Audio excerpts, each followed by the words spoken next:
दी Mandalorian ये एक Disney plus series है जिसका 2 सीजन तो पहले ही आ चुका है और तीसरे सीजन का पहला एपिसोड आज आया है। इस सीरीज को आप लोग फैमिली के साथ भी देख सकते हो क्योंकि इसके पहले वाले जो सीजन्स हैं वो काफी अच्छे हैं। मतलब सीरीज के अंदर में सेक्सुअल कंटेंट देखने को नहीं मिलता है। इस सीरीज के तीनों सीजन के अंदर में आपको 8-8 एपिसोड देखने को मिलेंगे। इस सीरीज को पहले हिंदी में रिलीज नहीं किया गया था, लेकिन अभी वर्तमान में इस सीरीज का हिंदी डब अवेलेबल है डिज्नी प्लस हॉट स्टार पे और इसका तीसरा सीजन भी हिंदी में ही आ रहा है। और इस सीरीज के अंदर में जितने भी एपिसोड आने वाले हैं वो लगभग 35 से 40 मिनट के बीच का ही होने वाला है। इस सीरीज के हर एक एपिसोड को ड्रॉप किया जाएगा हर बुधवार को। इंडिया के टाइम से देखें तो 1:30 बजे दिन में हर रोज एक एपिसोड देखने को मिलेगा। ये एक एक्शन एडवेंचर साईफाई सीरीज है जिसके अंदर में आपको एक अलग ही दुनिया दिखाई पड़ती है। Different planet different world. Series के अंदर में आपको वॉर्स देखने को मिलेंगे, स्पेस ट्रैवल देखने को मिलेंगे और भी बहुत कुछ है जो कि अलग ही दुनिया के अलग ही तरह के प्रजातियों का सामना होगा आपको इस सीरीज में। तो सबसे पहले हम बात कर लेते हैं इस सीरीज के कहानी के बारे में। तो कहानी एक मैंडलोरियन की जिसका नाम है डीन जारिन। वो एक बाउंटी हंटर है। इसका मतलब ये है कि वो जिसके भी सर पे इनाम रखा होता है उसको पकड़ता है, इनाम लेता है और अपनी जिंदगी को इसी प्रकार से जीता है। उसकी जिंदगी तो तब बदल जाती है जब वो ग्रोगू से मिलता है। लेकिन इस तीसरे सीजन में जो कहानी अपने को पता चला है, कहानी कुछ ऐसा है कि मैंडलोरियन ने इससे पहले अपना हेलमेट उतार दिया था और जो भी मैंडलोरियन बनता है उसको हेलमेट नहीं उतारना होता है, कभी भी नहीं। पूरे जीवन उसको हेलमेट पहन के रहना है। लेकिन डीन जारिन ने वो हेलमेट उतार दिया था, उसकी वजह से वो अब मैंडलोरियन नहीं है। ये एक प्रकार का पाप कह सकते हो।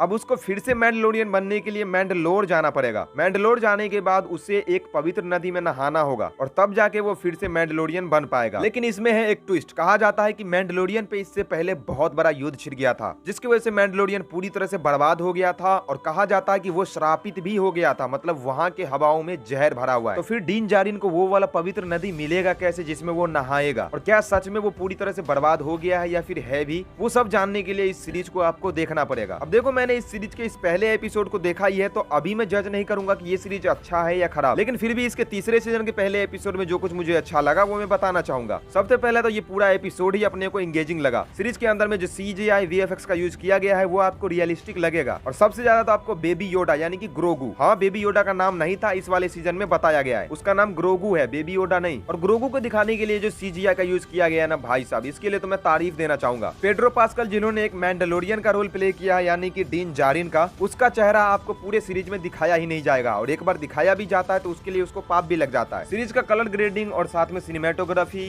म्यूजिक, ये सब कुछ अपने को पसंद आया। यस ठीक है, जिस टोन पे इस सीरीज को बनाया गया है आपको देखने में अच्छा लगेगा। तो अगर आप लोग स्टार वॉर्स फैन हो तो आपको तो ये सीरीज देखना ही चाहिए। लेकिन अगर आपने इससे पहले स्टार वॉर्स की कोई सीरीज या फिर मूवीज वगैरह नहीं देखी है तब भी आप इस सीरीज को देख सकते हो। बस आपको सीजन 1 से स्टार्ट करना पड़ेगा वरना कहानी समझ में नहीं आएगा। तो ये वीडियो अब होता है रैप अप। अगर वीडियो पसंद आई तो लाइक कर देना और अगर कुछ भी पूछना है या कुछ कहना है तो कमेंट बॉक्स में कह देना।